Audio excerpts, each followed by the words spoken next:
വൈദ്യർ അമ്മകരടിയെ നോക്കിട്ട് മരുന്ന് കൊടുത്തു. അമ്മകരടിക്ക് എണീക്കാൻ ഒട്ടും വയ്യ. ഇത് കണ്ട് മിട്ടു പൊട്ടി കരയാൻ തുടങ്ങി.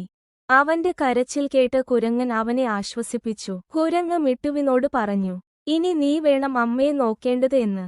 മിട്ടു അമ്മയെ നോക്കി അവിടെ കുറെ നേരം ഇരുന്നു. അമ്മകരടി മിട്ടുവിനെ നോക്കി പറഞ്ഞു, മോൻ വിഷമിക്കണ്ട, അമ്മക്ക് ഒന്നുമില്ലെന്ന്. അവൻ അമ്മയെ കെട്ടിപ്പിടിച്ച് കരഞ്ഞു.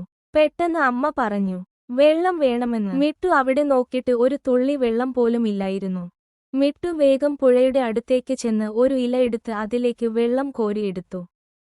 അമ്മയുടെ അടുത്തേക്ക് പെട്ടെന്ന് ചെന്നു. അമ്മകരടിയുടെ അടുത്തെത്തി അമ്മകരടിയെ വിളിച്ചപ്പോൾ അമ്മകരടി കണ്ണുകൾ തുറന്നില്ല.